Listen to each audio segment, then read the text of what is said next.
Okay, my name is Russell Butler and I'm an elder from the Townsville community and I'm part of the Yinda program. I'm the elder there, cultural advisor. Thank you. And I'm Wayne Parker, Yinda cultural mentor person there at Yinda.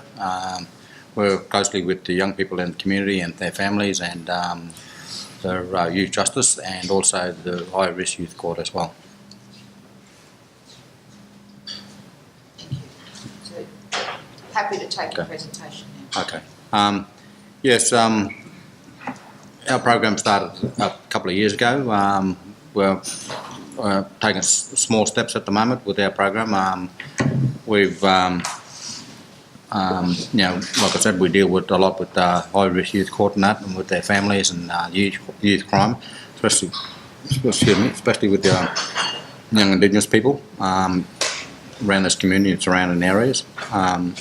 We deal a lot with young people from remote areas as well, like Dormagee, Burketown, Normanton, even far as Rockhampton, Cairns, places like that too as well, Mount Isa. The young people and their families, I suppose, a lot of them are disengaged because we're living in, most of our people are living in poverty and things like that. They're disadvantaged, and then you got some people saying, well, that's their choice and that, but sometimes it's not their choice. They have been, given some of the tools they've been given to everyday life stuff. It's not the same as, well, as a mainstream person would get, I suppose. But the thing that we support these young people, I suppose, and their parents, is trying to get their parents. Well, it's a full vicious cycle of the cycle of life. I'll go to Rusty to touch bases on that with that cycle of life stuff with our people. I think that where it started back from where Stuart Major Smith came out and done a bit of work for the Queensland government, and he'd done a big diagram up a circle of life where the young person starts from 2-year-old, but it actually starts from the mother's womb, and it started probably 50 years before then or 100 years before then, where our people were put in that situation where drug and alcohol abuse, and it's gotten worse than over the years, I suppose, and with the ICE academic and all the other stuff as well put into the system. Look, I'm not going to sit here and make excuses up for our young people and that, and for their parents and that. It has been for the last 80 odd years, last 100 years that I know of, anyways, with my elders, where I come from, Mount Isa region, and Cloncurry and those areas as well, and speaking to elders from down here as well, the way that they suffered with their upbringing too is that as well, and I think that we all really need to come together as a community, for one, whether it's black and white or whatever it is, and to deal with this situation with the ICE academic. It's destroying our people mainly because our prison system's up to 78%, just alone in Townsville here, and I got a young person that's in Stuart prison at the moment, and and there's still things in and out of prison there all the time, and I think that government really needs to open their eyes up and deal with this stuff from the grassroots level, and start listening to elders like Uncle Rusty Butler, Uncle Alfred Small, people like that, and those strong people in this community, and that really, really, really need to be recognised for what they do and say in this community. And I think that that's going to be a great big help to what we're facing now today in today's society with our young people, doing armed robbery, and we've got a 14-year-old running around doing armed robberies, 13-year-old doing armed robberies, and violent robberies and all that sort of stuff. So and it's all got to do with drug and alcohol stuff. So and the feeders that deliver all this sort of stuff in community, most people in community know who those people are, but they're too frightened to speak out and too ashamed to speak out because they may be related to that person. And put shame to aside, I think that we all really need to come together and start naming and shaming these people that are feeding our young people with these drugs and that, and whether you want to stay anonymous or come straight out and say it. I think that, if you're man enough to stand up and say that it's this person here, that person there, it's Joe over there, Peter here, whatever, I think you should stand up and say it. And look, at the end of the day, I think that this is the only way that we're going to beat the drug and alcohol, especially the drugs epidemic in this place here in Townsville alone. I think that I listened to a link up there before we had early on with Michael, and it sort of beats me a bit. We're comparing ourselves to like United States, other places and that. But I really think that we need to go from grassroots level in community and find out who, everyone comes together. I think that will squeeze the troublemakers out of the picture completely, and and get them locked up and things like that. And like I said, naming and shaming people. I think that really needs to start happening. And and look, everywhere we go, I've been at the Mount Isa a few times. I was born and raised there, and that community it's about, if it's not worse than Townsville, it's close to it. And we've got 8-year-olds, 10-year-olds walking around drunk and stoned, and people from the missionary moved in the community, got no idea what's going on there, and that they can't adapt to what's their law and their cultural law, and that's their stuff. They're spiritually totem, and that they see that run around that community. They're afraid there's that many different people from different missionaries there. They all fight and argue amongst themselves. Drug and alcohol is the main issue there, and there's one suburb there particularly. It's called the Bronx. It's Pioneer suburb, and and that's like Townsville being labelled. They say Garber's the worst place in Townsville, and then they say Upper Ross is the worst place in Townsville, and they say, oh, Waggaroo, that's real bad, that place. Don't come out to there, don't move out there, don't live out there. But I think, like I keep saying, we all come together as a community, black, white, no matter what colour you are. I think we all need to come together and attack this issue. But the main core of this problem is now, like I say, that going back to the 78% of Indigenous people incarcerated sitting right now in Cleveland, in the big house out there. I think that elders like I said, Uncle Rusty and Uncle Alfred Smallwood, that they're the top people that we really need to approach to help us deal with these problems, these issues that we got in the community. Because everyone seems to be pointing the finger at Indigenous people, saying, "Oh, it's a black problem, it's a black issue," but it's not. In today's society, it affects everybody, And whatever a little black boy does up the street does wrong, or a little white boy does up the street wrong, it affects everybody in this room. It affects everybody in this community. It don't matter what job you do in society, it affects everybody in one way or another. It does, and until everyone accepts that and deal with it and come together and to deal with it together, I think that's the only way they're going to beat this stuff. And but going back to Yinda stuff, I'll get Uncle Rusty to touch base on the Circle of Life. Well, Stuart Major Smith touched on with Palaszczuk government, and this cycle of life, it began for us many years ago. So it's not just over the last couple of years where they come out and done a investigation on what's right and wrong in this community, what will work and what won't work. So I'll give you to a person that really knows what's going on here, Dr. Rusty Butler. Thank you, Wayne.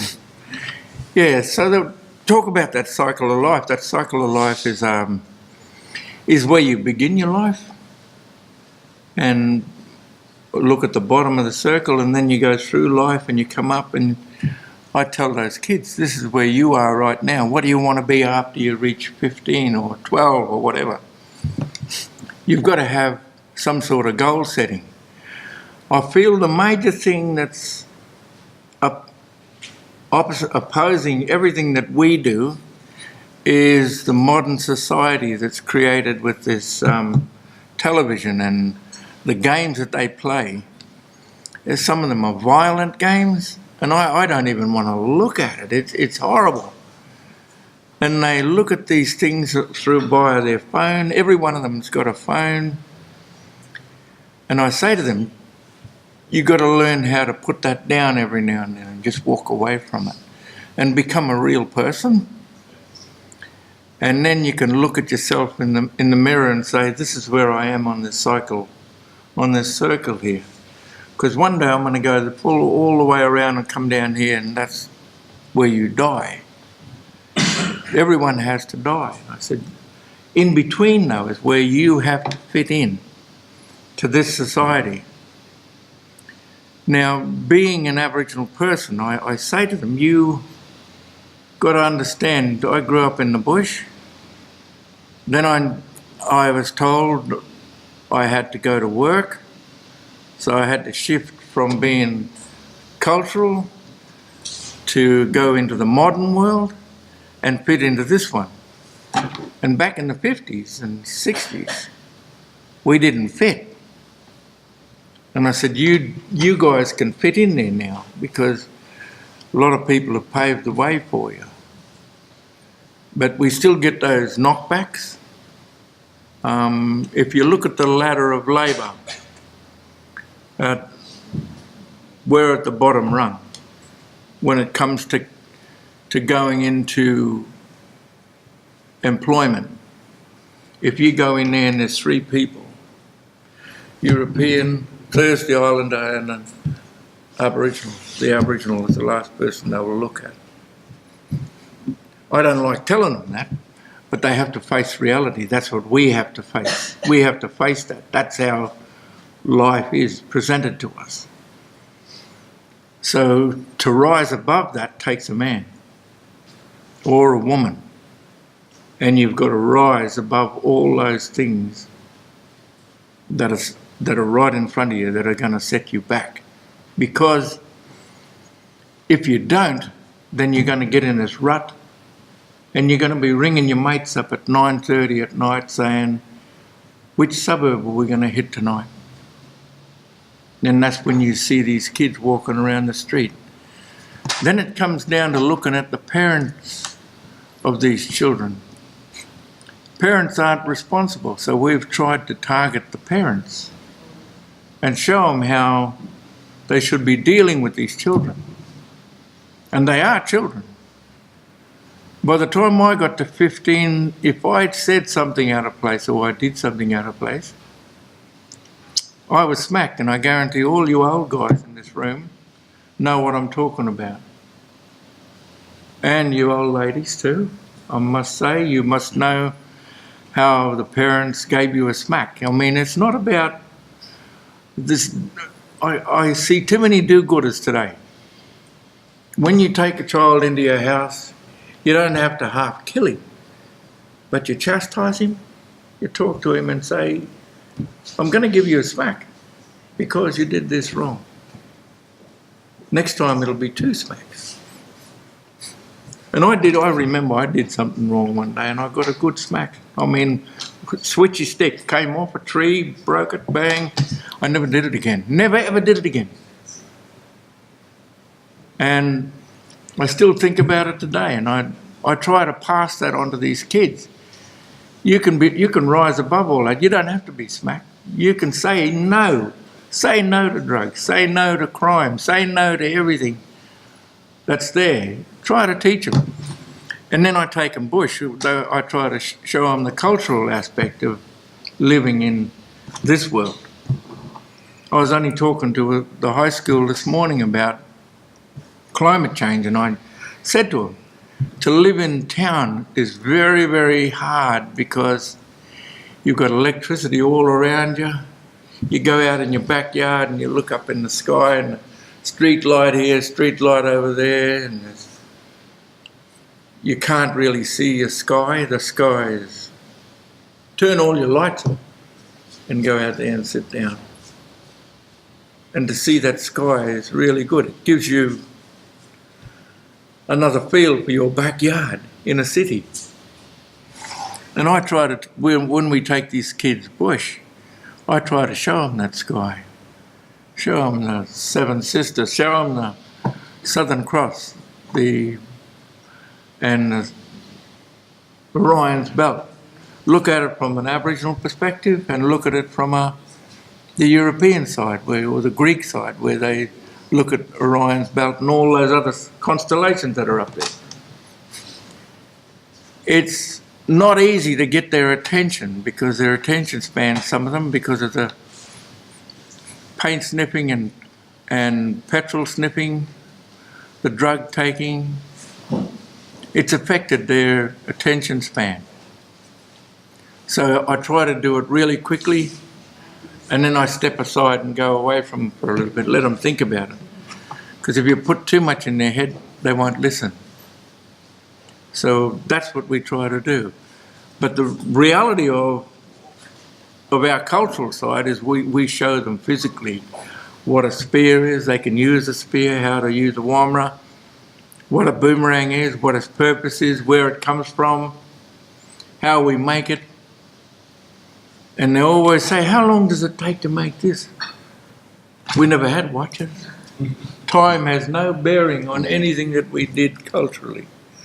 So I say you can sit down there and take all day to make a small thing, but it's got to fit with your third eye to say that it's ready now. And then you can walk away from it. All those things are part of being an Aboriginal and accepting the fact of where they are right now. They're living in the fast lane. And some of the worst things that they have is girlfriends. I promise you, girlfriends.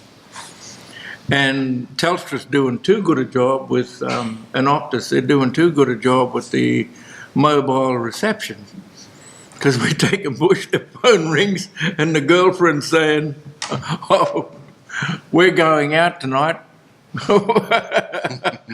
And they're thinking, these girls are going out and there's going to be boys out there. So they're upset about it all. So we've lost them straight away. So what we try to do is take the phones off them and give them access to the phones later on, you know, at a reasonable time. But that we try to keep them interested in what we're doing out there. But the parents are the worst. We have to get the parents and put them in a place where their children are, and say, would you like somebody else's children to come here and affect your way of life at night? Come into your bedroom and steal your keys, steal your jewellery or steal your money.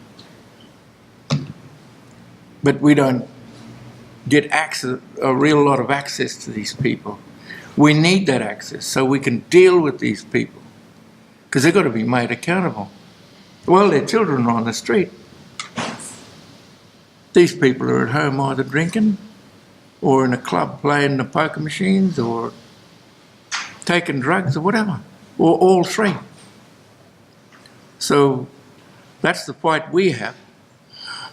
And whenever I get access to a parent, I tell them about that cycle of life. Where were you when you were 15? What were you doing? Was you with your parents? Were you hunting with them? When you were on the community, might be Dumaji, Lockhart River, Kowanyama. What were you doing? And they can reflect back.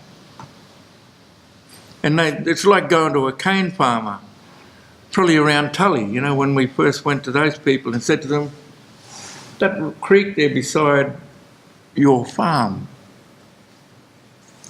it's got all this machinery in it. What was it like years ago when you was a boy? Oh, it was beautiful. We were catching jungle perch there and barramundi. Can you do that now? Oh, no, not really. Why? We put all our old machinery in there and dumped it in there. Next thing you know, they pulled all that stuff out and them rivers, those creeks up in Tully are running clean now.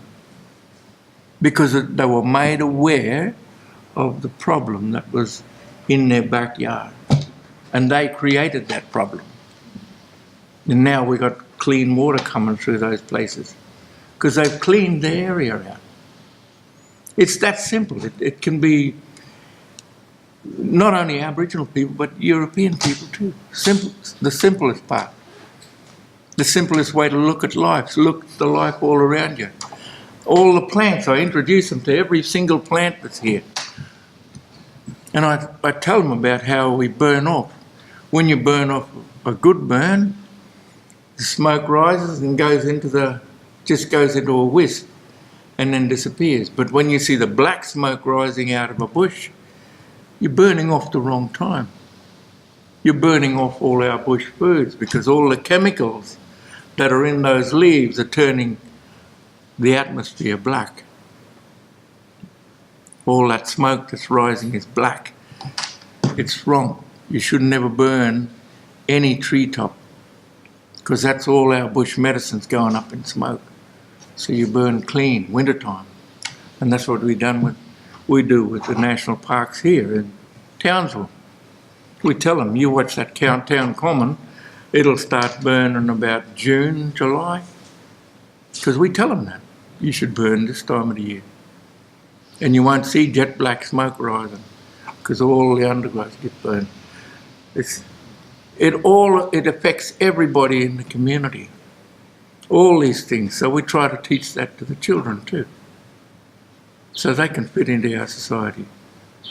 I belong to a group called Girringen, and Girringen is up in Cardwell, and it caters for 9 tribal groups. 6 of them have got sea country all the way from Rolling Stone right through to North Mission Beach. 3 of them have got all inland. So that's Googabarton, Warringal and Jitterbug. All those people out there don't go anywhere near the turtles, but all the people down the front, all the kids get access to becoming a sea ranger. So that's what we train them to do. And we tell them what is needed. So we're trying to fit these kids in somewhere. Like Di Braben, I don't know whether you remember Jackie Braben, his son Roger killed himself a few years ago and his wife is alive still and they own the Braben property at the mouth of Black River. We got access to there now because I spoke with Di about coming down there because that big flood brought all the siam weed down the river and it's grown on their property, so we're going to get these kids and go out there and pull it out by hand. All that helps the community. Teach them how to help the rest of the people in this community. Old Ray Fryer up on Tabletop, up on Harvey's Range. He loves us. He wants us to go up there and help him pull lantana. But we don't pull lantana until the ground is totally saturated. So you can pull it out, roots and all. And it's all gone. No poisons used. So we got access to all the land that we need to deal with these street kids' problems. But we need community and we need the families to help us to make it better for them. Recommendations to government. Yeah. Yes, exactly. Now What are the sorts of things that you'd like to see us say that would help? More money. Well, more money. Money's going in the wrong place right Is now. it? Yes. The money is going to this organisation because it's big and it's a government organisation, but it doesn't know how to deal with an Aboriginal issue. And when I say Aboriginal issue, this is Aboriginal land. Thursday Island is up the other side of Cape York. You won't find a Thursday Island art site here, on the land here, anywhere. All the massacres were all Aboriginal. So when we talk about the land, that's how we talk. If we involve the Torres Strait Islands, we've got Islander kids that come, we have to get a Thursday Island person in with us, an elder, to come and talk to them because it's not my right to tell them about the cultural aspects of So TI. government of Australia's got to listen, got to understand. Got to listen to us and make sure that you're talking to the butcher, not the block, so to speak. If you know what I mean. Like we got things in place now that we work closely with, we're in partnership with Watson Security, we're in partnership with Community Connect, TARS, and the other one we as well, Skill 360.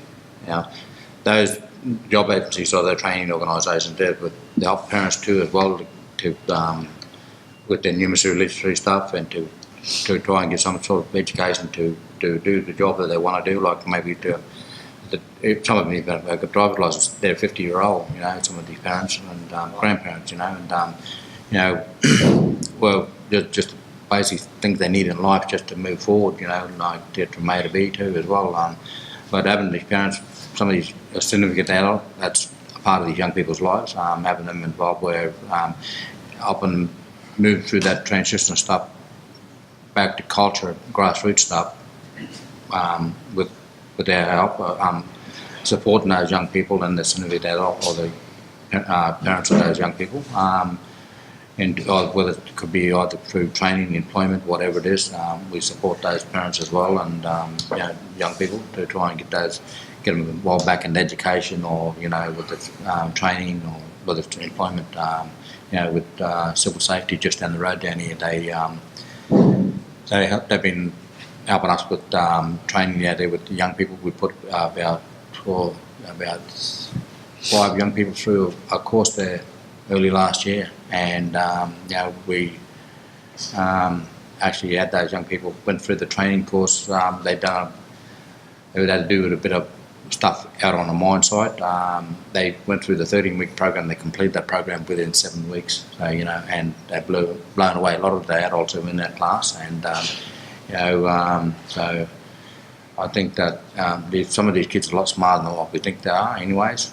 You made that comment, I think, in Mount Isa, yes. Wayne, that by, say, traditional school measures, these kids don't necessarily always come up looking good. No. But they're not silly and they can do lots of things exactly really right. quickly. Well, just on with the hands-on stuff with some of the kids out of Cleveland there, for instance, you know, we spent a bit of time with them, you know, in the classroom and that, they were no good. Numeracy literacy stuff, it was just, it was thrown away. And, you know, hands-on stuff, they were better at the hands-on stuff and they got a lot more value out of that. And, you know,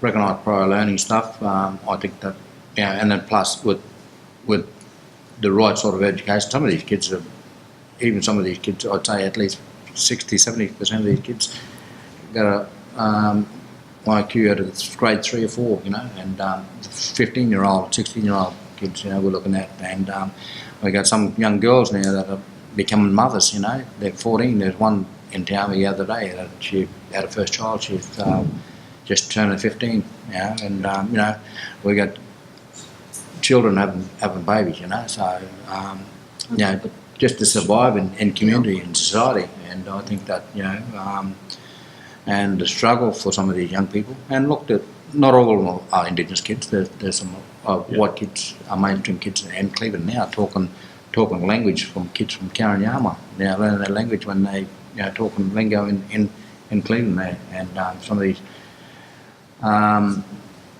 European young kids, they listen to these conversations and they catch on, you know, what it means and that, you know. So I think that really we need to go back to grassroots stuff with these young people and, you know, have the parents, have the adults involved, because, as I said before, we're heavily involved in the high-risk youth court in Townsville here. There's one magistrate particularly that he's very sympathetic towards some of the young people, and he's very understanding on what we're trying to do, and we appreciate that.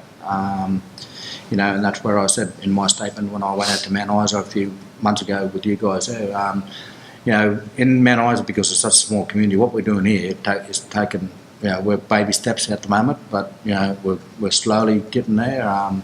Our success rate, I suppose, is around about 75% at the moment, you know, with young people and some of their families. Well done. We're not going to fix every young person that comes through our door, but, you know, we're going to give it our best shot in there, you know. And I just want to ask, Making a difference. yeah, just make a want to difference. ask, you talked at length about young people, and you too, Uncle Ross, and raised the issue around young people that might be thinking maybe a bit cognitive, having issues with thinking. That's been raised in a number of forums, Yes. and a number of our discussions around young people who have what we call cognitive impairment, along with fetal alcohol syndrome, Yes. and maybe also have been subject to abuse. And this is both Indigenous young people, Aboriginal and Torres Strait Islander young people, as well as non-Aboriginal Yes. young people. Yes. So just wanting to know, in terms of the work you're doing, are they issues that you encounter with young people, and what do you find works with some of those young people?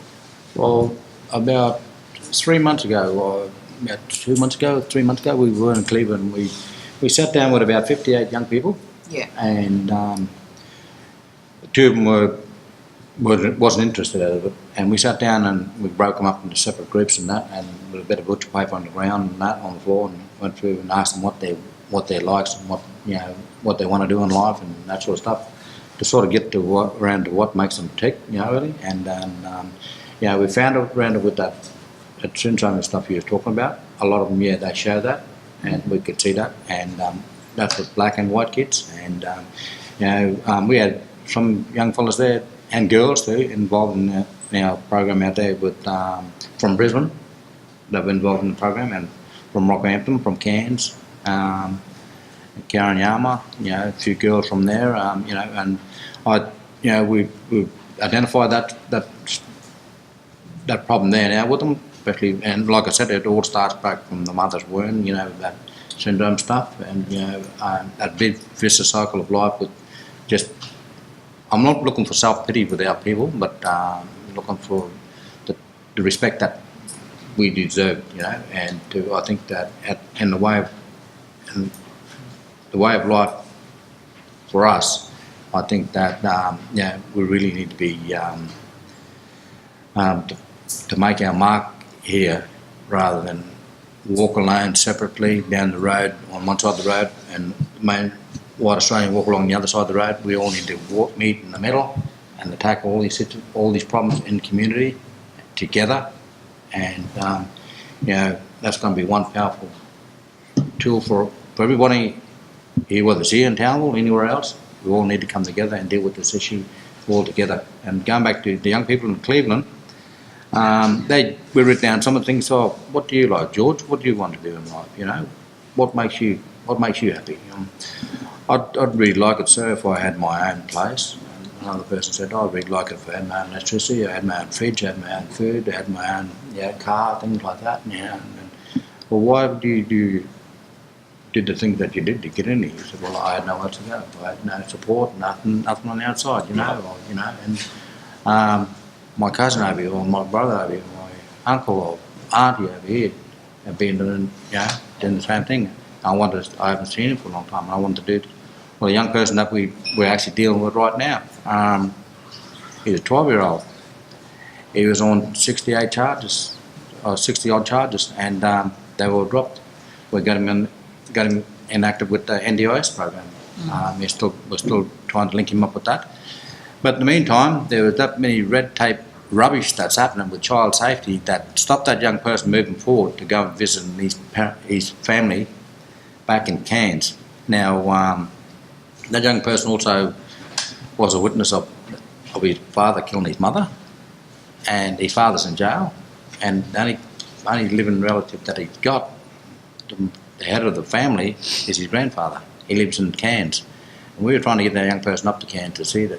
For the last 6 weeks now, we had that young person, At least. and he started with a clean slate and that. We were going to get him involved with the NDIS program and all that sort of stuff through child safety, and child safety has taken it on. They're very, very slack about things with getting the young person. There's always barriers, there's always some issue that taking the young person up. Or we'll drive him up in the car with Uncle Rusty and another worker from child safety and that. Just barriers like that put around to getting these young people back connected with grassroots stuff, or back to families, back to where it all began for this young person. And that's what's missing in this young person's life, is that he has got no involvement, and his heart's broken, this young person, and he's back. In the last 3 weeks, he's been caught on footage doing the wrong thing, and it's appalling what the red tape rubbish that's going on now with youth justice, child safety, and people like that. Thank you. Can I add to that? It's to do with the system, because they've given young white people the right to say no to this child. The reason that boy needs to see his grandfather, because he's now head of the family, that whole family group. The grandfather is the head, and that little fella needs that elder to be there for him. And when they said, no, you can't take him up there, I said, why? And they said, well, he'll do a runner from the motel.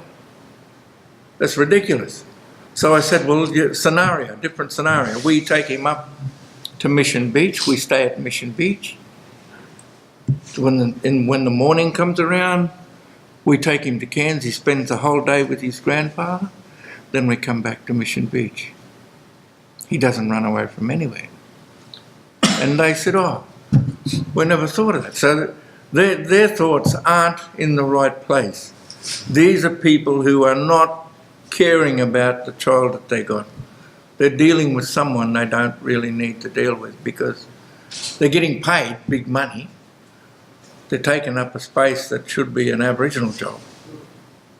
And that's the problem with modern society.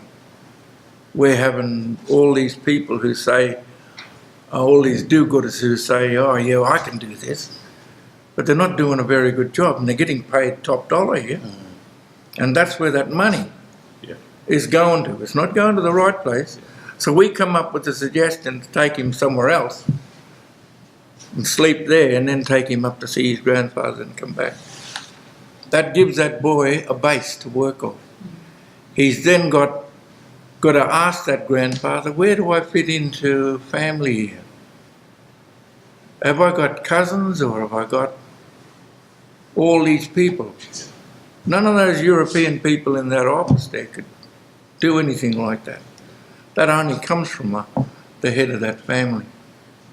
And he can introduce them. And that, to me, is probably one of the greatest things, is to find where you come from, your grassroots. That's a good answer, and I've got you on video. That's very useful to hear.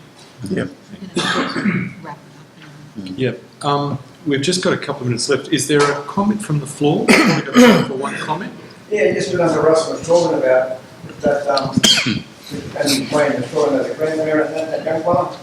Same thing happened to me about 9 years ago. And with the court system up here, European people don't know the culture of Murray people up there. Yeah. There was a lady sitting down with a white bandana around her head. The solicitor comes and swearing about her. She's so ignorant, she won't even talk to me. I had to pull him up and I'll say, you know why she's not talking to me? She's in mourning. Have a look at what's around her head. Yeah. Then she said to me, my boy's in trouble, he's 13. My boy's in trouble now because Dad's calling him up home, we've got to go back for initiation. I went to child safety and explained to them about it. You trust everybody. You know what they said to me? We'll take 2 white burgers up to go to bush with the young man in Northern Territory. That young fellow was still in jail today. True. So this is the sort of thing we're fighting here. So there's a lack of understanding and empathy with the Very issues. much so. That's it. Mr. Smallwood, can you just say your full name for the Oh, purpose? sorry, my name's Alfred Small. I've got Alfred Smallwood from town. Sorry. That's all right. Thank you. Guys, powerful presentation, much appreciated. I hope that some of our recommendations can assist in some way with these issues that you've explained today. You've helped me, a white person, understand a little better some of the issues that confront you in these communities. Thank you. Well done. Thank you. Thank you, Thank you. sir. Thanks, mate.